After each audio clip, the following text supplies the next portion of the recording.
Thanks everyone very much for coming tonight. We're very excited to be hosting this Bristol Free Speech Society event on Hong Kong student protests. Just a couple of housekeeping bits before we start. If people want to keep their cameras on during the event, we generally encourage that. It's nice to see everybody's faces when speakers are talking.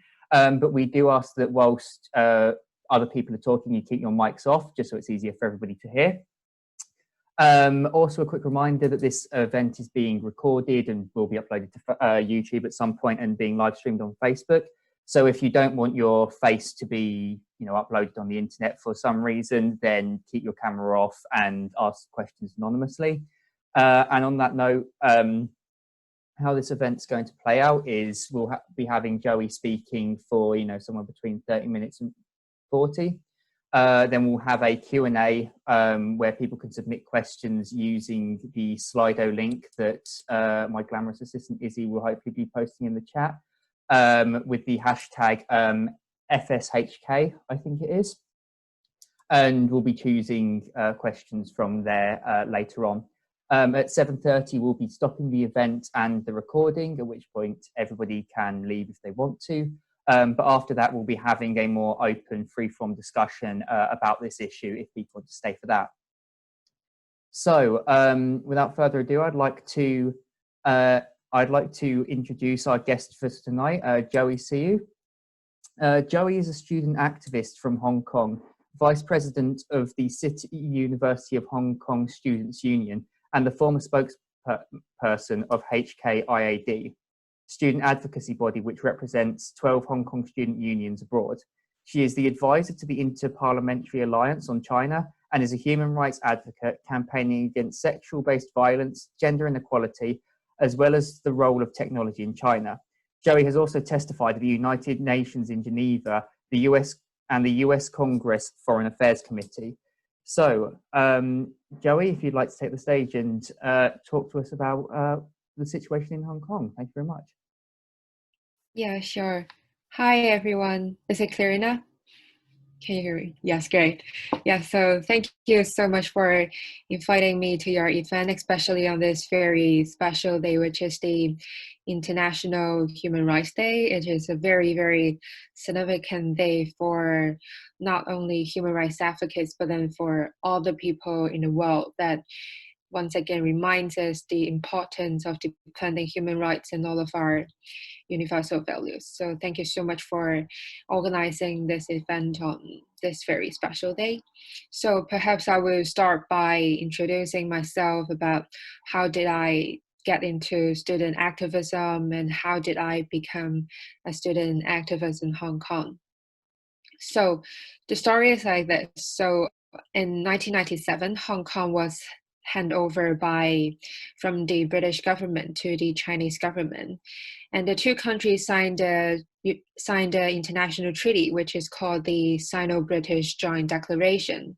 And in the treaty, China made its promises of granting Hong Kong high degree of autonomy, to rule Hong Kong in the way of rule of law, and to promise Hong Kong with exercising the system of separation of powers. And also they guaranteed Hong Kong an independent judiciary system, which would be very different from mainland China's judiciary system.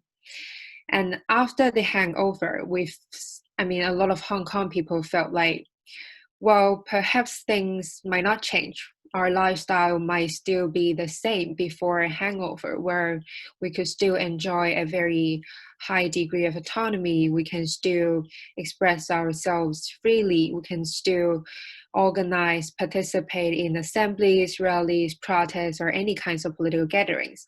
And at that time, we still felt like Hong Kong still has a very high level of freedom of expression and freedom of speech. However, what we are seeing is that the situation is worsening day by day.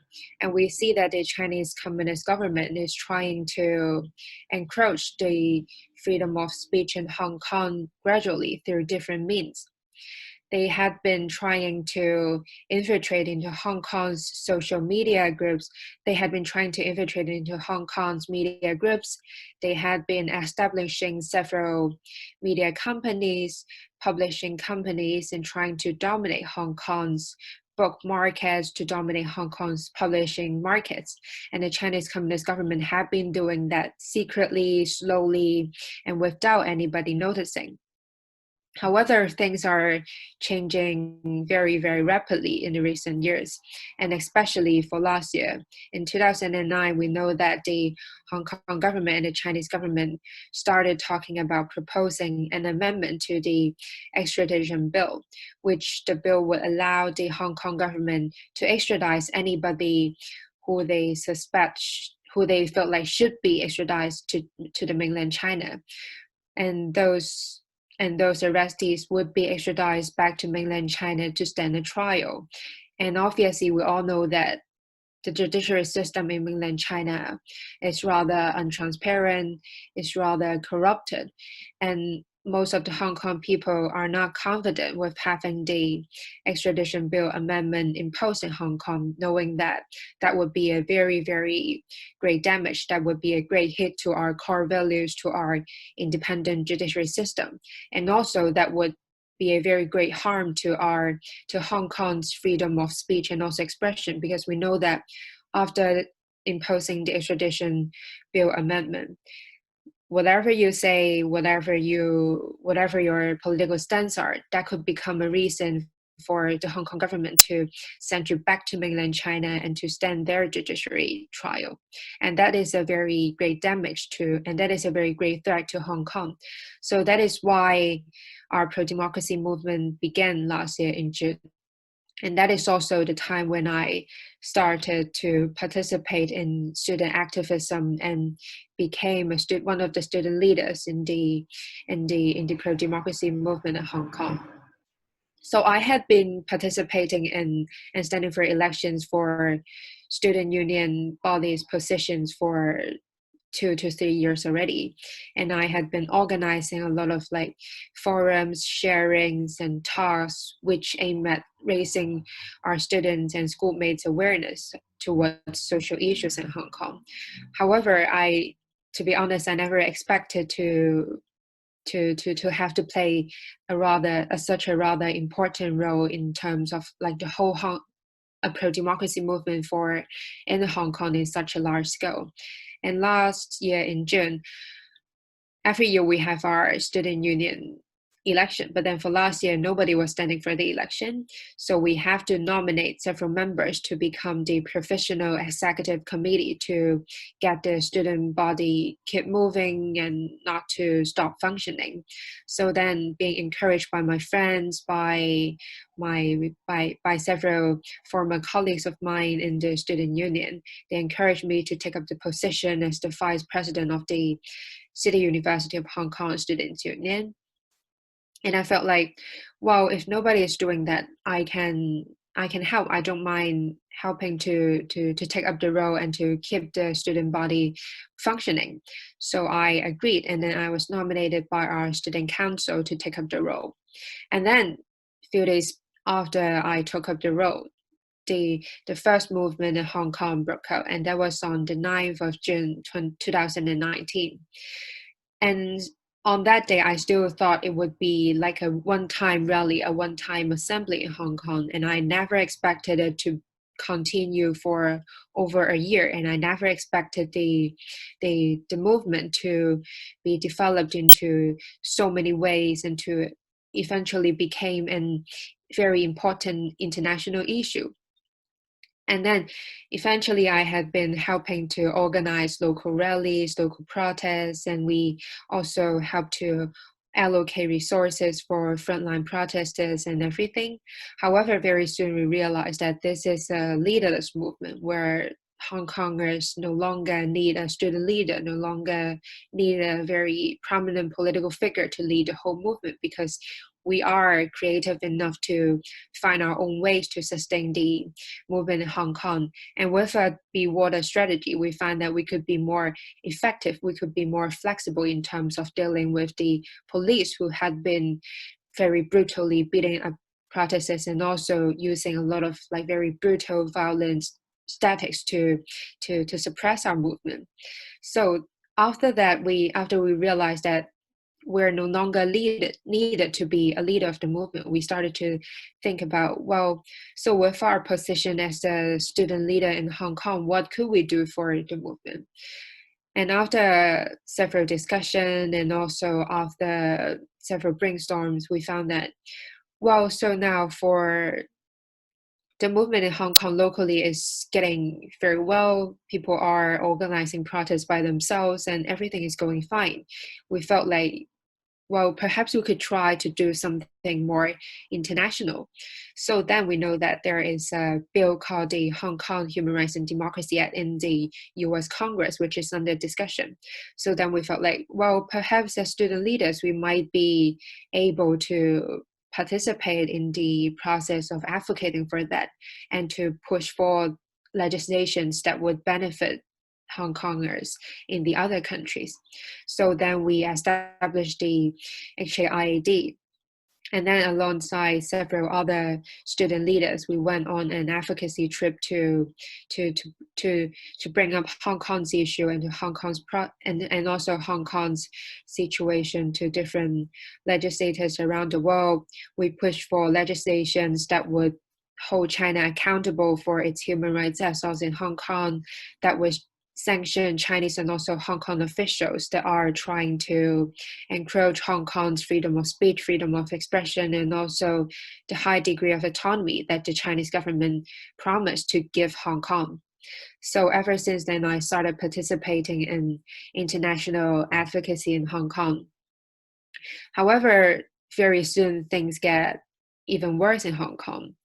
So in 2020, there was supposed to be a legislative council election in Hong Kong, and to strive for more in the legislative council. I helped organize an election campaign for one of my friends, and we did win the primaries. However, very soon the Hong Kong government announced the cancellation of the legislative council election, and very soon after that, on the 1st of July this year, the Chinese government brutally passed the national security law in Hong Kong. And that is a very significant change to our whole to Hong Kong's pro-democracy movement, because under the national security law, there are very serious criminal offenses, including subversion of state, secession of state, treason, colluding with foreign forces, and all these criminal offenses are about 10 years of imprisonment or even lifelong imprisonment.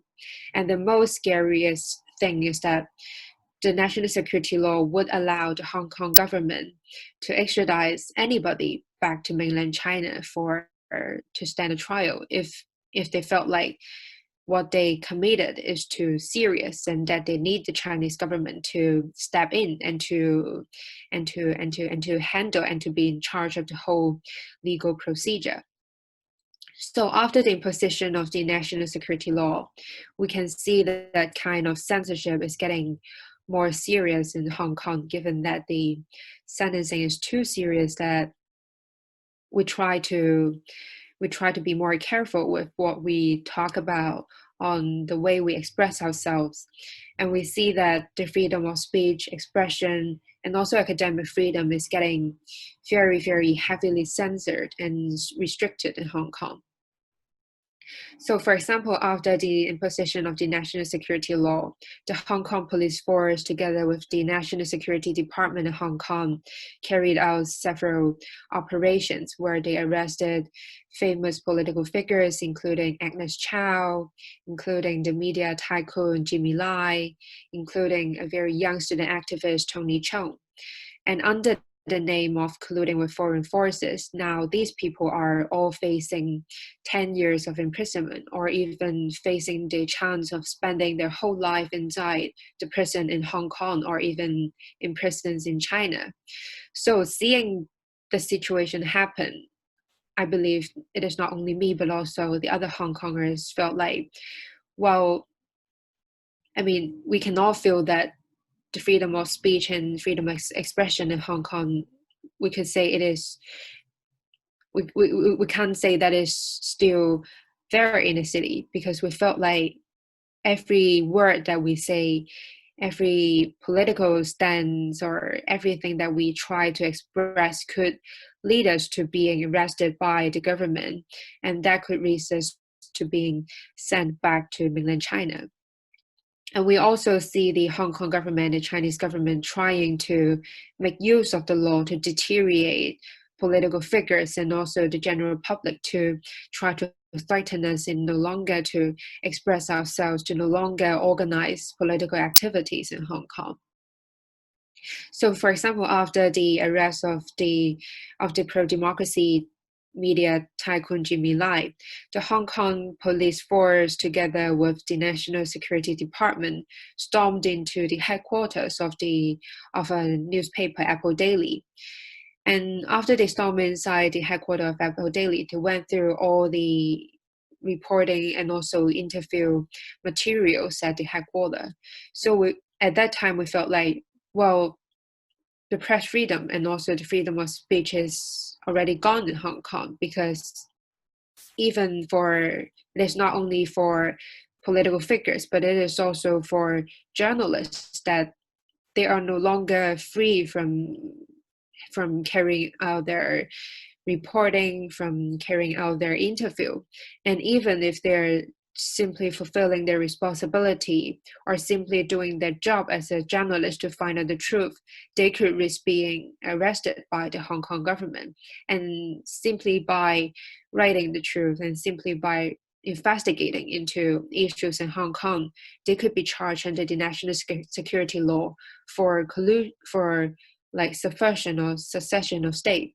And we felt like after that incident, I think that is an important factor and very significant time where not only people in Hong Kong, but then the world realized that press freedom and also freedom of speech in Hong Kong is gone.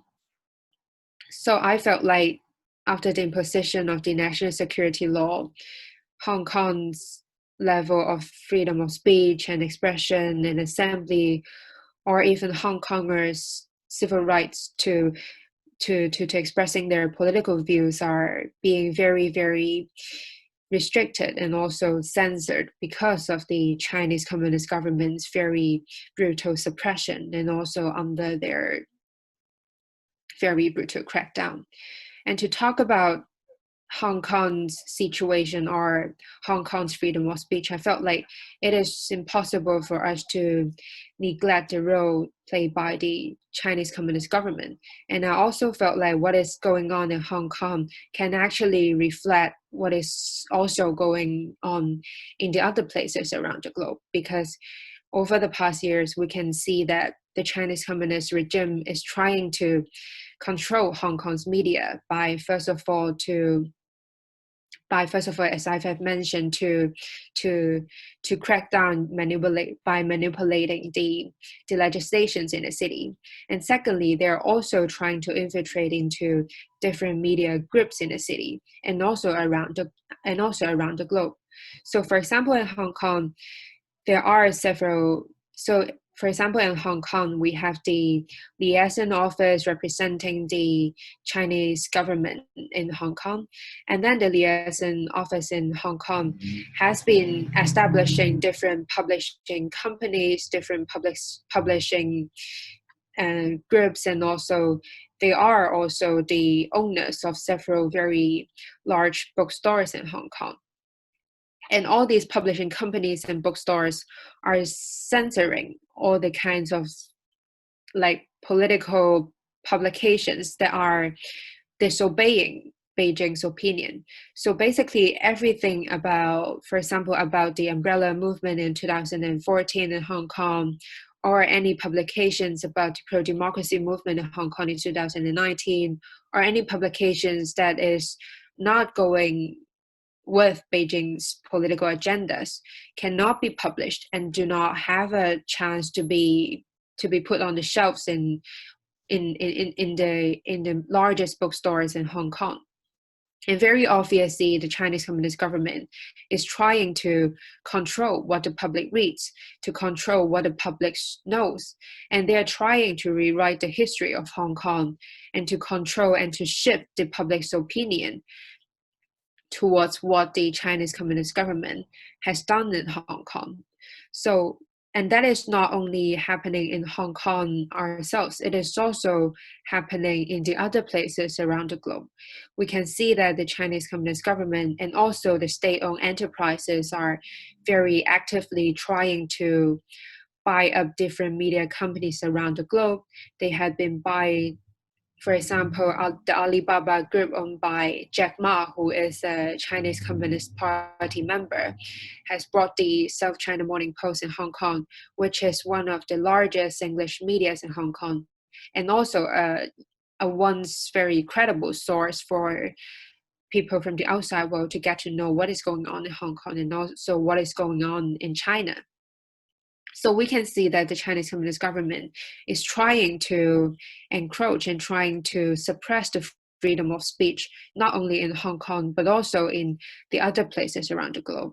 And what has been happening in Hong Kong over the past years is a very great example and a very great lesson for the free world to learn, to be alerted about what might be going on in their countries in the future, and to be aware of the Chinese Communist government's tactics of trying to suppress and also encroach our universal values that we long cherished. So I felt like to talk about how to restore the freedom of speech in Hong Kong, or how to protect the freedom of speech around the globe, it is very important for us to be aware and to take actions into tackling the China challenge. Because if we are ignoring China's expansion, if we are ignoring China's rise, it is impossible for us to defend our freedom of speech. It is impossible for us to safeguard our long cherished universal values. And that is also why I continued being an activist and try to be engaged in different like international stakeholders, including legislators, government officials, civic groups, NGOs, that because I know that how important it is for us to realize China's challenge, and also only by getting aware and to implement proactive measures, we could be countering China's challenge and to safeguard our freedom of speech and also freedom of expression. And I felt like for us to actually make that happen, it is very important for us to take actions, including, first of all, sanctions, because only through sanctions we could hold the Chinese officials and also any other officials who had been trying to destroy our universal values accountable. And secondly, it is also very important for us to take proactive measures to prevent Chinese Communist government's infiltration into every sector of our society, especially to media groups and also the other stakeholders that would affect and that would shape public opinion. It is very important for us to push for legislations worldwide to monitor the flow of red capital, to monitor the flow of capital from the Chinese government, because we know that only by preventing such infiltration we could guarantee the neutrality and also the credibility of what we are reading and what we are listening from.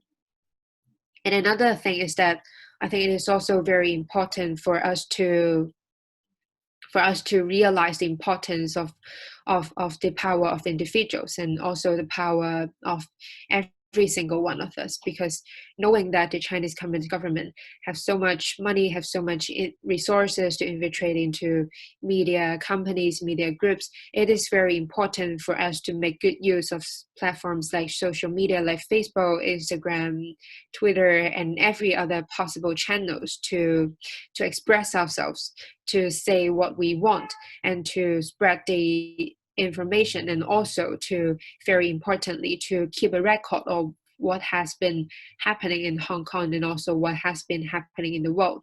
Because we know that with Chinese Communist government controlling all the mainstream publishing companies or the mainstream medias, we could only rely on ourselves to keep a record of the authentic history of what has really been happening in Hong Kong and also around the globe.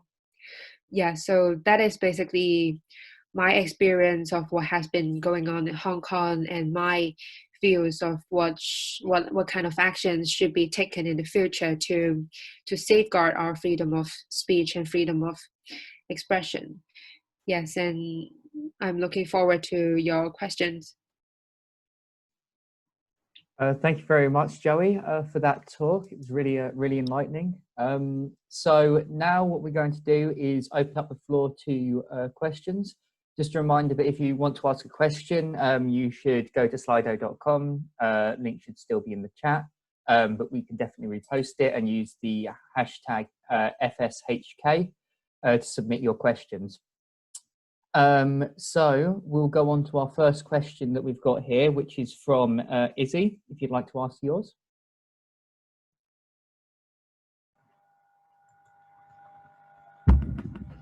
Hi. Well, my question is can you hear me? Yeah. My question is if you giving this talk tonight is illegal, and if you could be in potential trouble if and when you go back to Hong Kong for speaking out. Well, actually, after the imposition of the national security law, as I have just mentioned, that the wordings in the piece of bill is actually very, very vague, very, very broad and unclear. So basically, every word that I say or the people of Hong Kong says could lead us to be in charge of subversion of state, secession of state, or colluding, or talking to you guys could lead me to colluding with foreign forces, because basically with the national security law, it is very easy for the Hong Kong government to arrest anybody. And also, other than the criminal offenses listed in the national security law, the Hong Kong government actually was empowered by the law that they could arrest anybody that they see as a threat to national security. So Izzy is right that everything that I say could be an evidence to say that I am now colluding with foreign forces and trying to subvert the Chinese regime. Yeah. If I may have a follow-on on that, and this is a slightly more of a personal question, but are you now no longer thinking of going back to Hong Kong? But are you scared of going back? Do you think you will ever go back? Well, I think with the national security law still existing in Hong Kong, it is very difficult for a lot of Hong Kongers who are now overseas to even think about going back to Hong Kong, because I know that a lot of Hong Kongers who are living outside of Hong Kong have been organizing protests or rallies or participating in international advocacy to fight for legislations that would benefit Hong Kongers.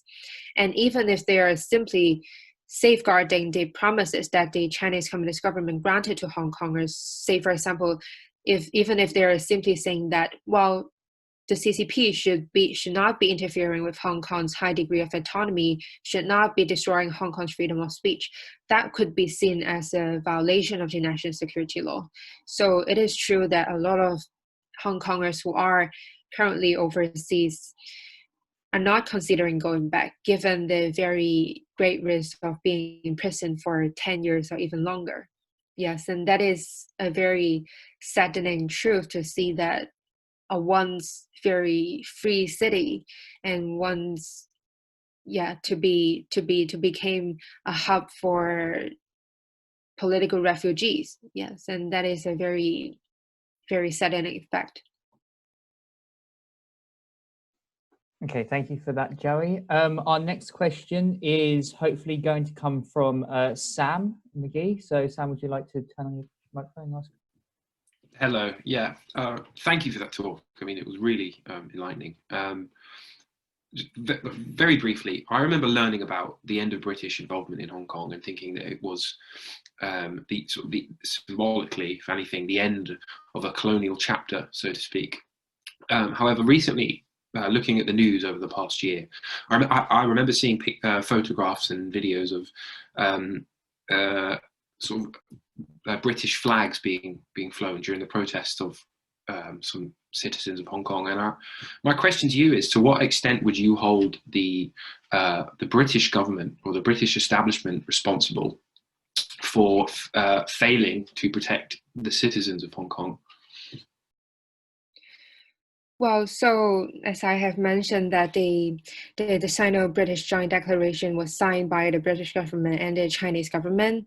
And inside the declaration, the Chinese government promised that it would grant Hong Kong high degree of autonomy, rule of law, separation of powers, and everything, and says that the situation of Hong Kong would not change, at least for in 50 years. The situation of Hong Kong would not be changing.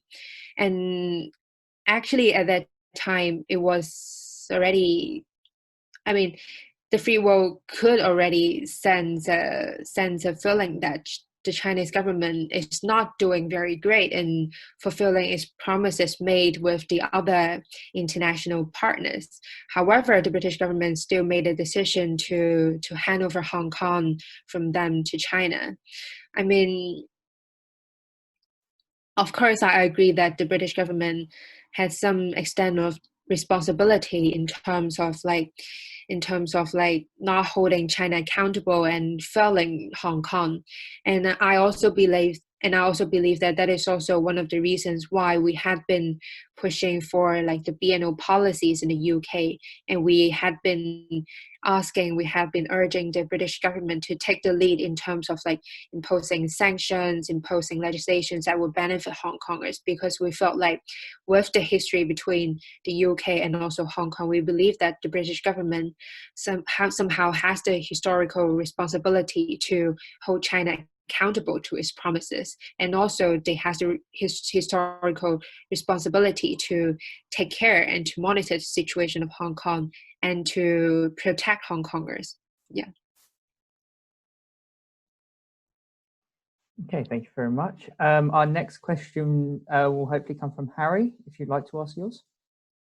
Hiya, yeah, thank you so much for that talk, Joe. It was absolutely fantastic and really, really interesting to hear, especially the perspective of a young person as well. I think is really interesting and enlightening. My question is, how can we, those of us who are watching this talk in the UK specifically, who are interested in free speech, in your opinion, what can we do to help sort of get positive change for the people of Hong Kong? Well, I think there are several things that people outside of Hong Kong could do. So first of all, I think it would be very, very important for people outside of Hong Kong to try to spread the word of what Hong Kong's current situation is, because as I have mentioned, that after the imposition of the national security law, basically every word that people in Hong Kong says could lead them to being charged under the national security law. And that is also one of the reasons why we can see a lot less like tweets on Twitter. We can see a lot less like the briefings of Hong Kong situation on different social media platforms. We can see a lot less like international interviews and also reports regarding the situation of Hong Kong. So I felt like it is very important for people outside of Hong Kong to try to spread the word to people and it would be a very important step to maintain Hong Kong's visibility in terms of the international arena. And I also felt like it would be very helpful for people outside of Hong Kong to continue to organize rallies, protests, or any kinds of political activities to keep Hong Kong as an visible issue in terms of like different, in different countries, because we know that any kinds of like assemblies or political gatherings is pretty impossible to happen inside of Hong Kong right now. So I felt like that is another thing that people outside of Hong Kong could participate in and to contribute Hong Kong to.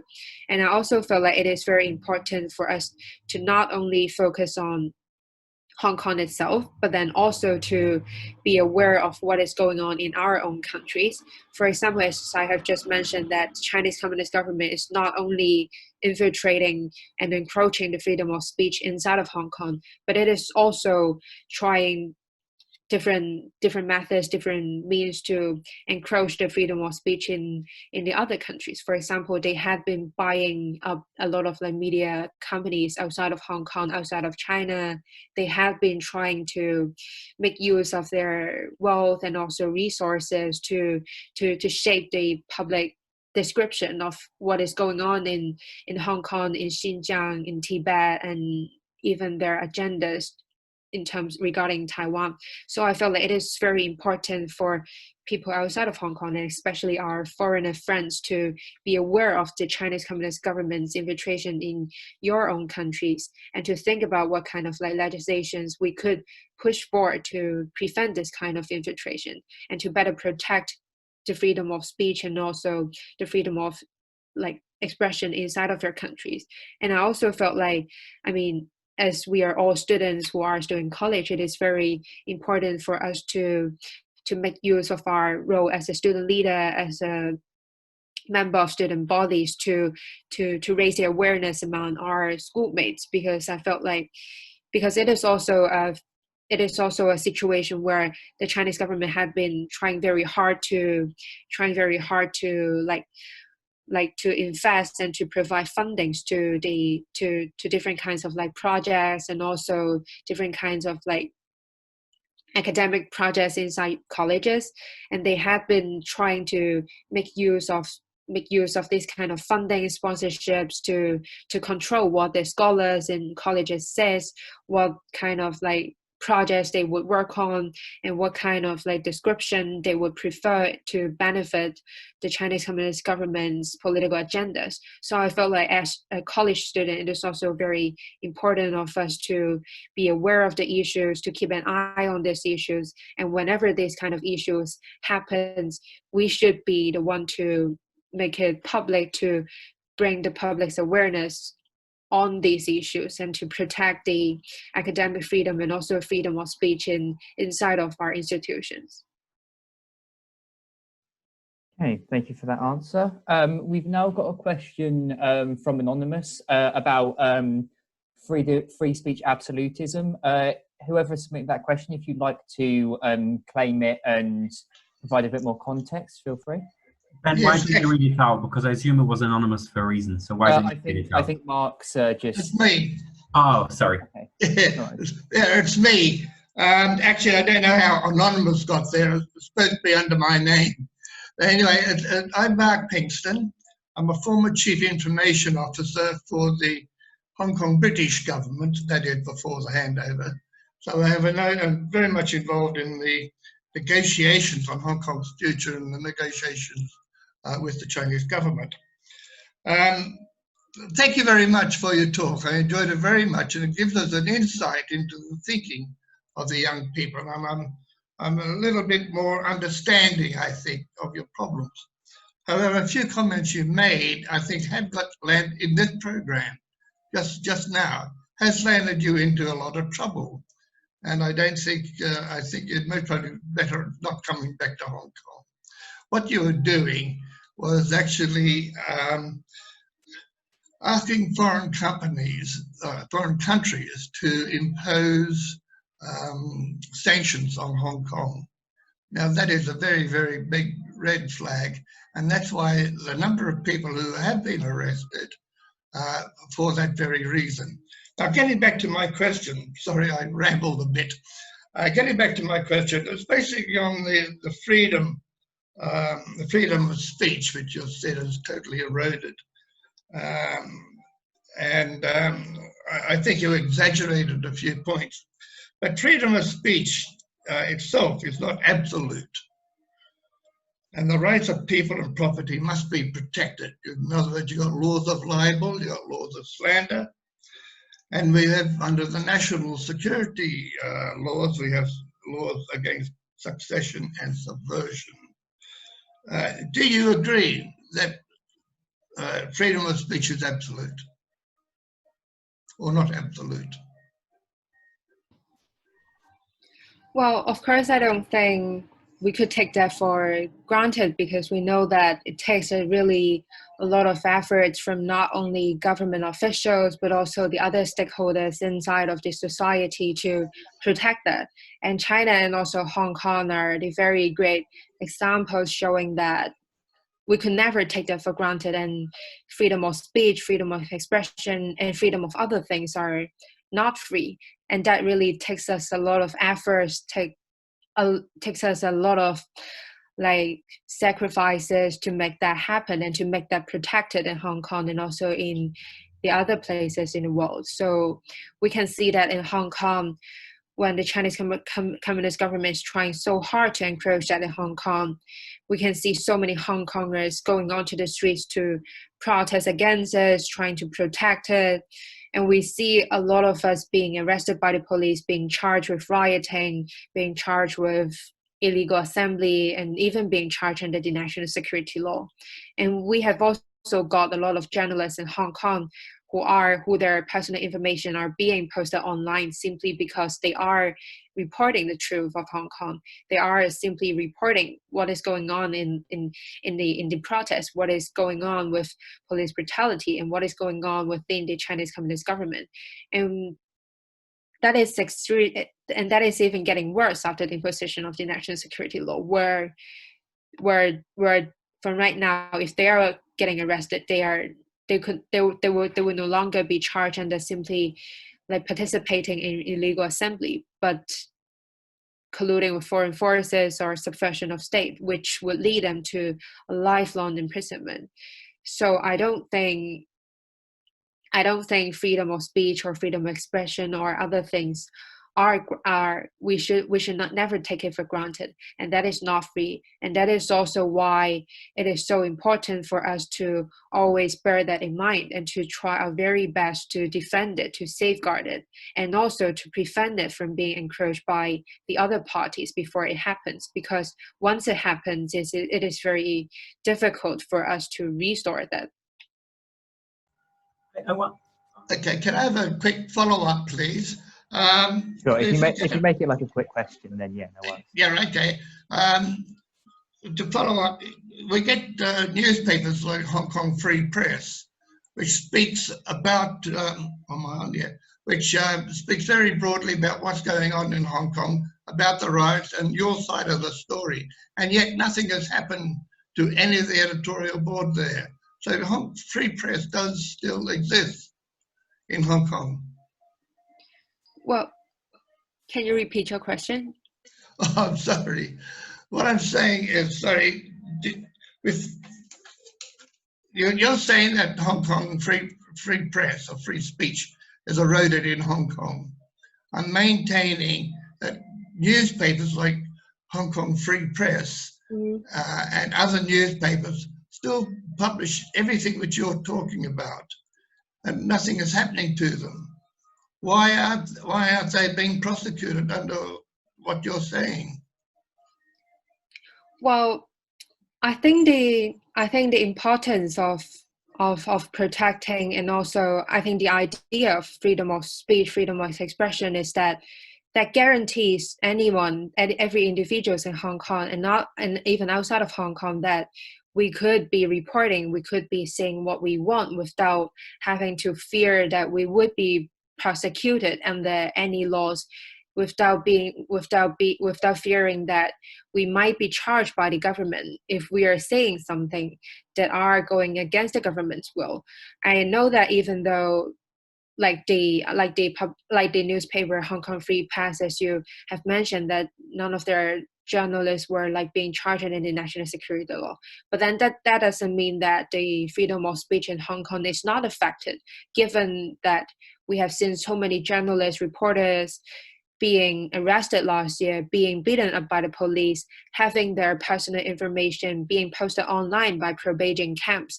And we have also seen the headquarters of a newspaper company being stormed in by the Hong Kong police, and their and their owner being prosecuted by the Hong Kong government using the national security law, we can see that the level of freedom of speech and also freedom of press in Hong Kong is so greatly restricted and censored. And it does not, I mean, we cannot wait until every journalist or reporters in Hong Kong being arrested and then we say freedom of press and freedom of speech is gone in Hong Kong. That is not the time when, I mean, we are realized that it is gone right now. It is not only necessary for every journalist and reporters in Hong Kong to get arrested to prove that freedom of speech and freedom of expression is gone in Hong Kong. What has been happening since last year, since the hangover, are already the solid proofs of how the Chinese Communist government is destroying the freedom of speech in Hong Kong. Mark, didn't you yourself started your comment towards Joey saying that given what she just said, she shouldn't come back because she will be in trouble? Haven't you just proved her point? Doesn't that mean that free speech, if you can't speak what Joey said tonight, and she didn't call for violence, she didn't say anything, you know, and you yourself said she shouldn't come back, she'll be in trouble, doesn't that prove her point that free speech is in jeopardy? No, because what she's saying is that she was saying that Britain should bring sanctions against Hong Kong and China for us. Now that in itself is written in the national security law. It's against the law to go to foreign countries and say for them. Now this happens to anyone. If you tried that in the UK, you would be put in jail. If you put it in the US, yes, you would. If you asked a foreign country to put sanctions on your country, which would be a very perverse thing to do. No, that's free speech. Mark, that's free. Hang on. Just for a moment. If we want to have this argument, we have got time at the end so that we can have a more free-form discussion. Joey, if you want to kind of respond to what's been said, I'll give you a space and then we'll move on and we can come back to this at the end if that's all right with Izzy and Mark. Yeah, sure. So thank you, Mark, for raising your concern. So I felt like, first of all, about the national security law in Hong Kong, it is very different from any other national security legislations inside of like the US, the UK, or every other countries. Because for places like the US, the UK, you will only get arrested, you will only get charged under the national security law if you are like planning a coup to subvert the government, if you are planning a coup to overthrow the government. And even if you are being arrested and charged under the national security law, you will be guaranteed a fair trial in your country with a transparent judicial system. But then that is not the case in Hong Kong, given that for now the national security law in Hong Kong was implemented by the Chinese government's National People's Congress. And none of the people in Hong Kong has showed support to the national security law, which is implemented in our city to rule over us. And under the national security law, it is not only, it is so vague, so wide, and also so broad that every word we say, like simply chanting slogans like "Free Hong Kong" could be leading us to being charged under the national security law with subversion, secession, or colluding with foreign forces. So we can see a very huge difference between the national security law in Hong Kong and also in the other countries. And especially for now in Hong Kong, we can no longer gather an independent trial for those who are arrested under the national security law. And not to mention the chance of those arrested and charged being under the national security law being extradited back to mainland China, where we all know that the judiciary system there are so untransparent, so unclear, and so unfair. So I don't think we could compare the national security law in Hong Kong with any other national security legislations in the other countries. Yeah. Okay, thank you, Joey. So now we've got a question from James. If James is in the chat, would you like to open your... Hi, thanks for doing the talk, Joey. So yeah, my question is I don't really see how this changes until there's an ideological shift within China itself. So even if that's just a shift within the way the upper echelons of the leading Communist Party think, how they perceive problems, do you think there is an actual way for change to be brought about within China, not just politically but culturally, that will allow for this kind of dissent and freedom to actually exist in either close proximity, so places like Hong Kong and Macau, or within China itself? Thanks. Well, I felt like given China's current situation right now, given the dominance of the Chinese Communist Party, it is very difficult for the people inside of mainland China to get in touch with the outside world and to really to be able to access to the real informations and also news and also interviews and everything without being censored by the Chinese Communist government. And we felt like a political change is very, very much needed. And that is why we have been advocating for the foreign countries, for the democracies and the free world to force a political change in China, because we believe that it is very crucial for the Chinese Communist Party to make a change, so that the people inside of China could have a chance to really get the access to the outside world without information being filtered and censored by the Chinese Communist government. And I believe in the past we have been trying to force a democratic development inside of China by helping China with economic growth, because we used to think that if China has been doing well with their economy, they might be willing to get started with pushing for democratic developments inside of the country. However, after so many years, we have realized that that is not the case with the Chinese Communist government. Even though they are now the world's second largest economy, even though now they are so strong in terms of economy, military, and so dominant in terms of diplomacy, especially among the African countries, we can see that the Chinese Communist Party still has no intention to force a democratic development inside of China. And with the Chinese Communist government still in position, and with the Chinese Communist Party still in power, it is pretty impossible for the people of China to be free from the kind of like censorship, and also to be able to access to the outside world. So I think that is also one of the reasons why we have been pushing for sanctions, legislations, and also diplomatic cooperations between democracies in the world, because we felt like after so many years, we now know that being soft on China will not be able to push the Chinese government to push the Chinese Communist government to make any changes. So it is the time for us to act tough on the Chinese Communist Party and to force the democratic development inside of China. Okay, thank you. We've also had Chris asked to ask a question. So Chris, if you'd like to ask yours now. Yeah, hello. Thank you, Joey, for what you said. I've been going to Hong Kong for 40 years now. I have a great many friends there, so I know the place extremely well, and I'm in touch with Hong Kong 3 or 4 times every week, so I've got the temperature of what's going on. One tweak to what you said, Britain didn't hand back Hong Kong to China. Hong Kong was leased to Britain, and therefore, when the end of the lease came, the legal position was that Britain had to hand Hong Kong back to China. There were slightly different things regarding Kowloon and the new territories, but it either all had to go or not. And also the Thatcher government did try to extend the lease on Hong Kong so that it remained with Britain, but China wouldn't play ball with that one.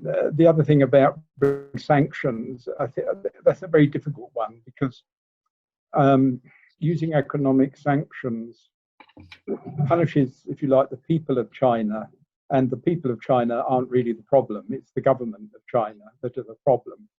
And recently, Australia wasn't playing ball in the way that China wanted, and China slapped a 200% tax on all their wine products, which, if you like, basically trebled the cost of a bottle of wine. So, in other words, once you start playing a financial war of, well, we'll penalise you, the other side says, all right, if you're going to do that, we're going to do the same to you. So Chris, would you like to frame your comment as a question? Is that all right? Yeah, well, the question is about handling those sorts of things. In other words, it's easy to propose things. And I mean, in an ideal world, yes, China has breached the agreement with Britain, but if Britain were to raise that in the United Nations, China is on the Security Council and would just veto that. So there's lots of technical difficulties here in the way you tackle China.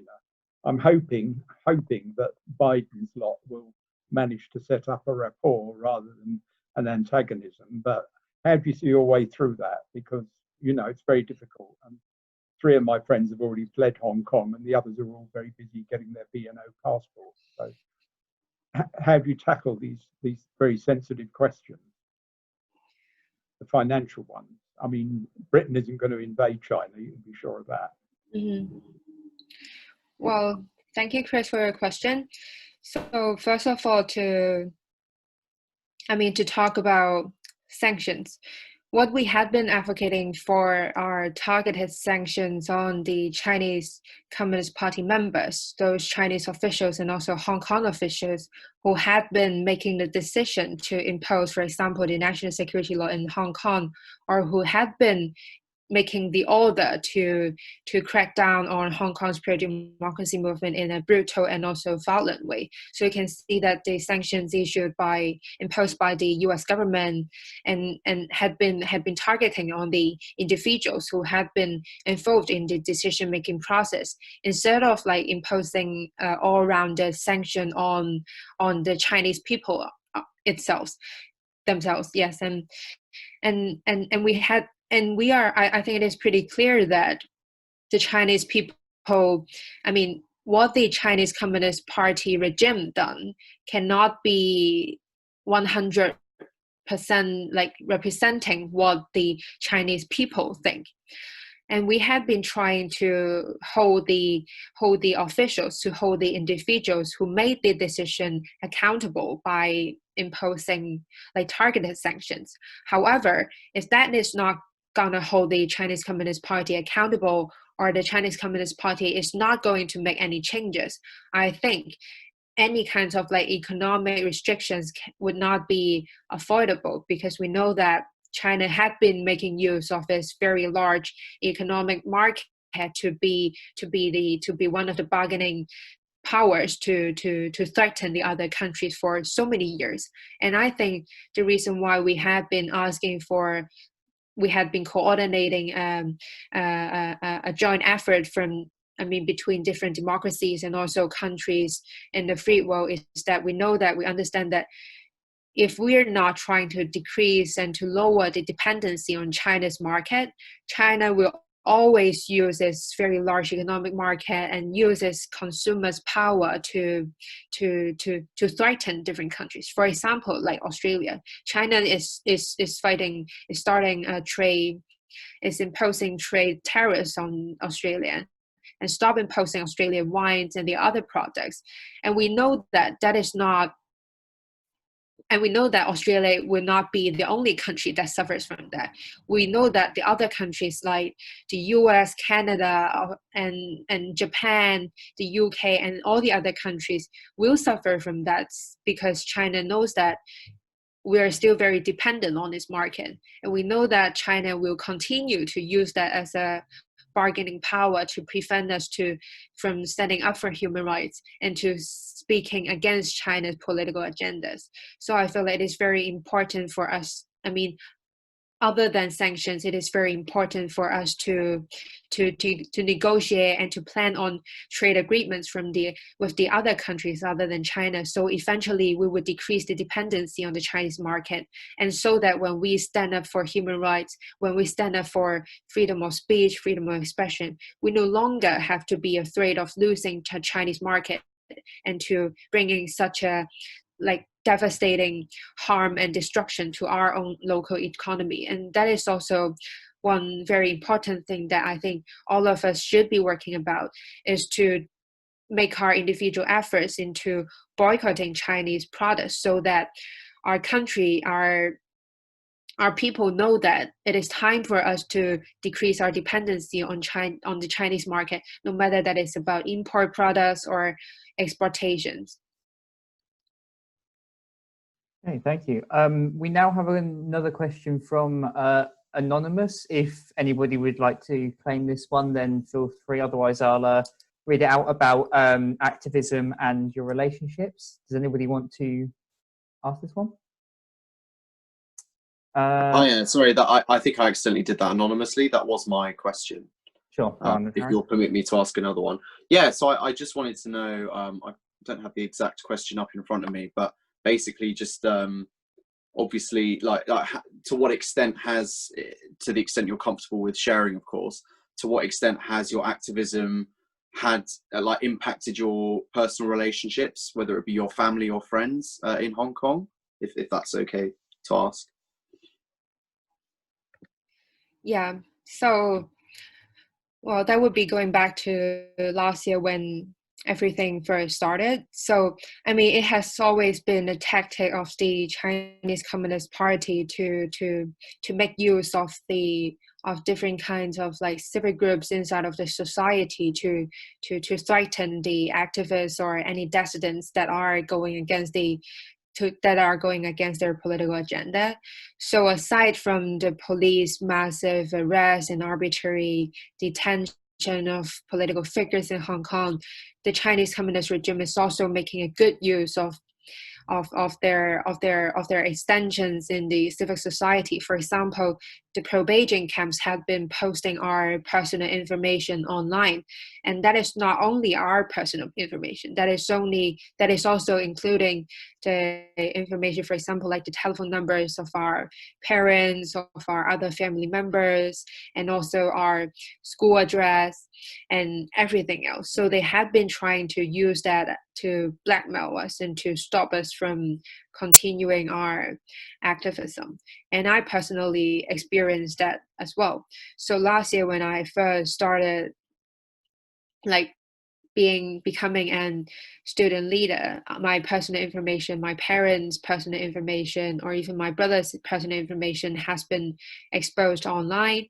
And also the pro-Beijing supporters in Hong Kong have been sending tons of emails to my university, have been making a lot of calls to my university saying that I am now trying to overthrow the country's regime, that now I am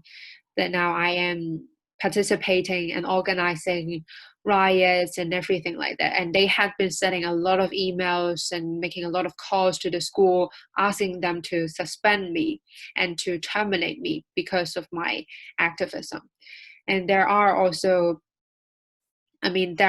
times where I was being followed by, I don't know whether there are plainclothes police or pro-Beijing supporters or what, that they had been following me home and following me on my way to school and everything. So given the situation like that, I had been trying to keep a distance from my friends, and also I had been becoming like extra careful when I contact my family members, and I try to avoid like meeting them in the public, because I know that because you can never tell who are on the pro-democracy side or who are on the pro-Beijing side simply by their appearance. So I had been trying to avoid meeting my family members in public because I do not want to drag them into the whole thing. So I want to protect them. So I've been trying to avoid meeting them.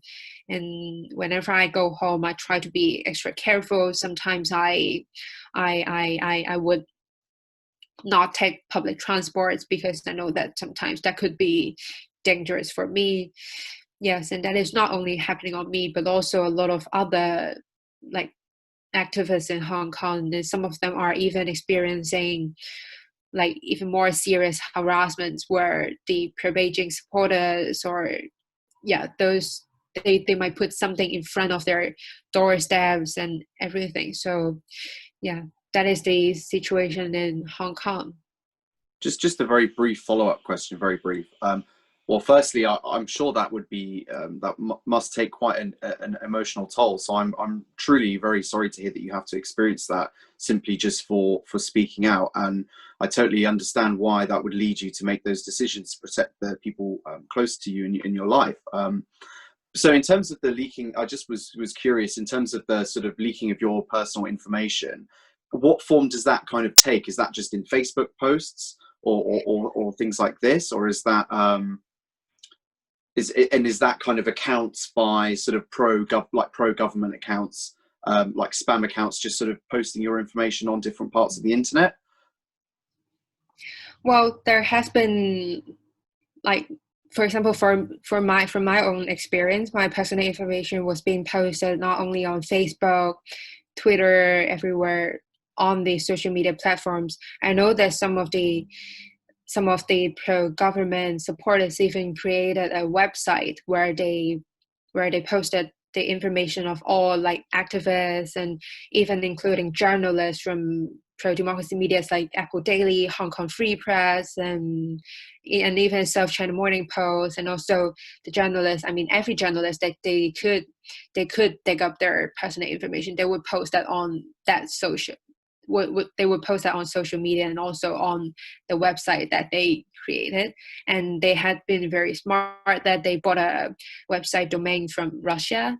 So even when we try to report that, it is very difficult for us to get it to like completely get rid of that, because we have been trying to report that, we have been trying to find different ways to stop that from happening, but that just keeps on going.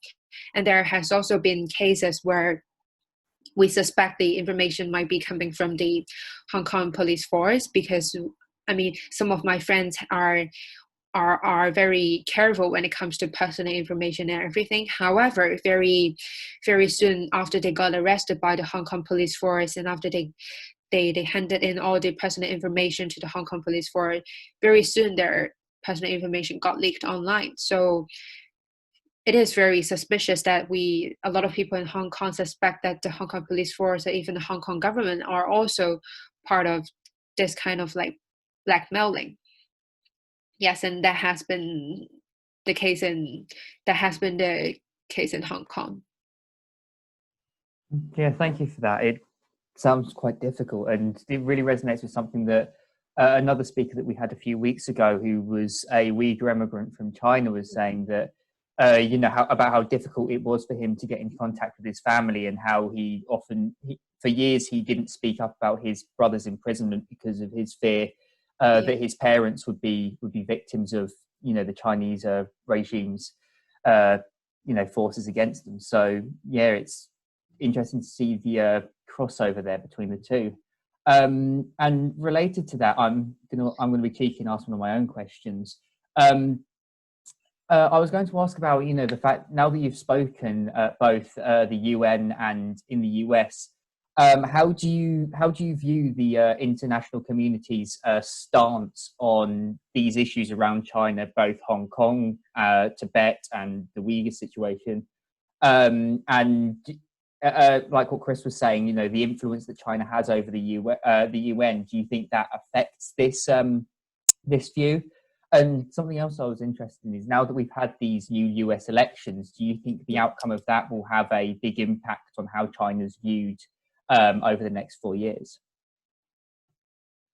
Well, first, to talk about the sense of democracies around the world towards China, I felt like 10 years ago, 20 years ago, we still felt like we should be helping China with developing its economy, because we still had the hope of that when China gets more wealthy, when China's economic development is like getting better, China would be going forward to push for a democratic development inside of China, and also to uphold our universal values. But then, with years going by, and then with so many years of experience with dealing with China, I think the world now realizes the fact that China is not, the Chinese Communist government is not going to push for the to push for the democratic development inside of China, and that they're not going to stop encroaching our freedom of speech, our universal values, and that we can see that the Chinese Communist government is trying even harder to encroach these kind of like human rights and also universal values in the other places by bullying the other countries, making use of its very big economic market inside of China. So I felt like, especially after witnessing what has been going on in Hong Kong last year, I felt like the Free World right now is very willing to take actions to stand up against China. And also I felt like it is a consensus of the democracies that we have to take actions to tackle the China challenge, because we know that eventually what China has been doing to Hong Kong, to people, and to the Uyghurs, to the dissidents, will eventually become what China does to their own citizens, to the people of their own countries. So I felt like the free world countries are now starting to realize how China is a threat to national security and also to the rule-based international order. And I felt like the free world countries are now willing to formulate, to coordinate with each other in terms of containing China's very aggressive expansion. Yes, and can you repeat your second question? I forgot about that. Sure, no worries. Yeah, my second question was kind of about the US election and whether you think the results of that, this switch from the Trump regime to presumably the Biden regime, what impact do you think that will have on the global attitude towards China? Well, to be very honest, it is still very uncertain at this time, because like comparing to issues like climate change, racial justice, the Biden-Harris administration has not been so clear when it comes to its position on China policy. So I felt like we're still waiting to see what would be their stances to in terms of like the Hong Kong issue, the Xinjiang issue, and also the Tibet issue. However, I felt like it is a bipartisan consensus in the Congress, among the legislators, among the Senate, and also among the House, that the legislators are very willing in terms of taking actions to contain China's infiltration, to contain China's human rights assaults in Hong Kong, in Xinjiang, and in Tibet, because we see that only in 2019, only within 1 year, there are the Hong Kong Human Rights and Democracy Act passed, there are the Hong Kong Autonomy Act passed, and there are also legislations that are protecting the rights of Uyghurs passed in the Congress. So I felt like no matter what the administration's stance is, the Congress would be doing something to better protect the people of Hong Kong, to protect Uyghurs and Tibetans. And I believe that would be a consensus in the next 4 years as well. So I felt like we can be confident about the Congress actions. And of course, it would be very great to see the administration being more willing to take strategic actions in terms of tackling the China challenge, because for the past 4 years under the Trump administration, to be very honest, we see some of the very like effective executive orders being imposed by the administration. For example, executive orders that prevents the U.S. companies from collaborating or from doing business with the state-owned enterprises in China. And we also see that the U.S. is now implementing more stricter background checks to prevent the CCP members or any kinds of like CCP related people from entering the US. And I feel like these kind of policies are very beneficial and are effective in terms of like tackling the China challenge and also Chinese infiltration. However, what I personally hope the Biden administration would do is to restore the leadership in different international bodies, because we know that for the past 4 years, the Trump administration made a decision to quit from the WHO, and it had been playing a less significant role in terms of like international bodies like the UN, the WTO, etc. However, in my personal view, I feel like these kind of international bodies are very, very important. And the decision made or the stance that these kind of like international organization takes are very crucial in terms of defending a rule-based international order. So what I would expect from the next administration is that they would restore the America's and leadership in these international bodies, that they would help to hold China accountable, and that they would hold China accountable in terms of like maintaining its transparency and also credibility. And I also hope that the US would can be more collaborative with other international partners when it comes to formulating joint efforts to tackle the China challenge, for example, in terms of trade, in terms of like diplomatic communications and everything. Okay, wonderful. Based on what you said in the first part of that answer, I think it might be quite interesting to have Izzy's other question next, if Izzy's okay to ask that. Yeah, my question was if, so putting the CCP aside and putting kind of the Chinese state aside, do pro-democracy Hong Kongers see themselves as part of the Chinese people or not?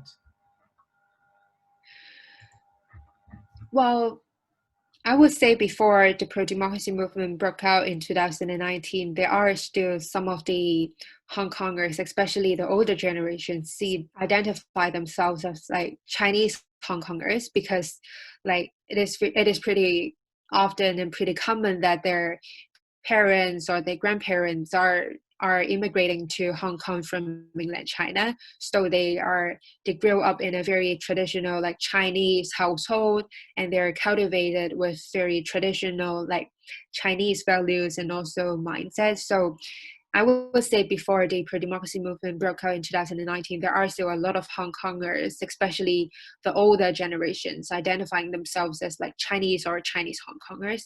However, after the pro-democracy movement broke out in 2019, I felt like a lot of people in Hong Kong are starting to realize that Hong Kong and China are so different in terms of like culture, in terms of like values, in terms of our judiciary system and everything. So after the pro-democracy movement broke out, a lot of people who used to identify themselves as Chinese Hong Kongers start to identify themselves as only Hong Kongers. And a lot of people who only identify themselves as Chinese are starting to identify themselves also as Hong Kongers. So I felt like that is a change that the pro-democracy movement brought to these people. And I felt like for now in Hong Kong, most of us would identify ourselves as solely Hong Kongers, because we know that the difference in terms of culture and everything are just too big when we compare it to China. Yes, and yeah, so that is the situation right now. Okay, thank you very much for that answer. So I think our next question is going to be, this is another one from Anonymous, about the existence of free speech in Hong Kong, if this is anybody's here. Okay, if not, so the next question is, freedom of speech has existed in Hong Kong for a very long time. Yet this has not led to Hong Kong nor China's democratization. What can be done to make, I assume this is meant to be freedom of speech, more effective? Can you repeat the last sentence?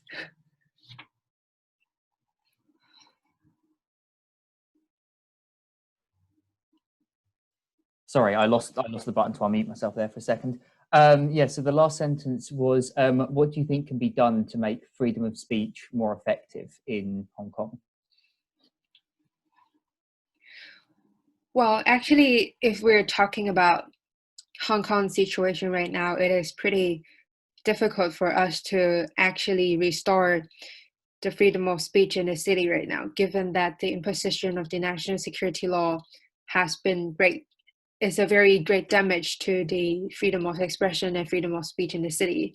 And with the national security law still in effect in Hong Kong, it is very difficult for us to actually say anything or to express our political stance freely. So that is also one of the reasons why I have been emphasizing the importance of people outside of Hong Kong, and have been emphasizing the importance of foreign governments to take actions in terms of protecting and also restoring the freedom of speech in Hong Kong, because we understand that with the imposition of the national security law, it is becoming so difficult for the people in Hong Kong to organize rallies and protests and everything. And we don't think the Chinese Communist government would suddenly be willing to revoke the national security law in Hong Kong and to restore the level of and to restore the freedom of speech in the city. And when we felt like it's very important for foreign governments to put pressure on the Chinese government, to pressurize the Chinese Communist regime to revoke or to respect the freedom of speech in Hong Kong. So that's why we had been advocating for sanctions, legislations, and also international pressure through diplomatic and also through the other channels to force the Chinese Communist government to restore the freedom of speech in Hong Kong. Sorry, I actually asked this question, and is it okay if I did a follow-up? Yeah, it's fine sure, if it's go for it. okay. That's all. I don't think you actually addressed my question directly, because I was asking. My question was more focused on you implied in your speech that freedom of speech will lead to democratization, because you said, for example, the mainland Chinese people will have access to more and more information, and they'll get access to the real information. But in fact, for the past since the handover, Hong Kong has had a high degree of freedom of speech, and yet this has not exactly led to any democratization in China, nor indeed in Hong Kong. So, for example, in the 2019 district council elections, 40% of voters voted for the pro-establishment parties, right? They're anti-pro-democracy, even though they have free speech. So I'm just attempting to press you on this point. What exactly do you think the relationship is of freedom of speech to democratization? And how do you think freedom of speech exactly leads to democratization? And what ways can this relationship be strengthened? Thank you. Well, to be honest, I don't really understand your question, and I heard the point that why does Hong Kong, I heard the point that you said that Hong Kong has been enjoying a very high level of freedom of speech, but then it doesn't lead to the democratization in mainland China. However, I think it is pretty irrelevant, because we know that Hong Kong has long been a special administrative region, and the connection and also the situation in Hong Kong and also mainland China had been pretty different. We know that Hong Kong has been enjoying a certain level of freedom of speech, where we still have a rather free access to media. We still have a rather level of freedom to press and to express our political stances. However, that is never the case in China. So I don't think it is relevant, or this is valid to say that why does the freedom of speech in Hong Kong in the past few years did not bring democratization to mainland China. I think the reason is that people in mainland China has never been granted the freedom, or has never been granted the access to get in touch with the outside world and also to the other media. So I don't think it is a valid comparison.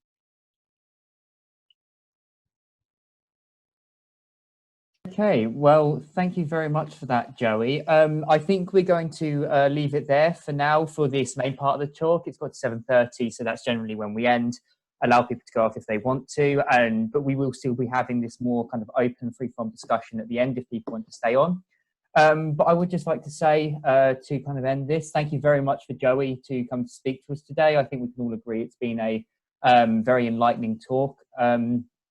I'd also like to thank everybody who has come along and watched this and asked questions, because that's what really makes these talks interesting. I'd also like to, now we've got the opportunity to direct people towards, if they want to follow our Facebook page or on Twitter, or they want to watch some of our back catalogues of talks that we've done, specifically our talk with Benedict Rogers and Miriam Tablet about the situation with the Uyghurs in China. I think relates quite heavily to this, and a lot of the same kind of points were covered there. And for anybody who wants to come, we're having a kind of Christmas social this time next Thursday. So if people want to come along to that, feel free. But for now, I think we'll just say thank you to Joey. Thank you to everybody else for coming. And we'll stop the recording now and we'll stop the live stream. And we'll open it up to a bit more of a free-form discussion. So thank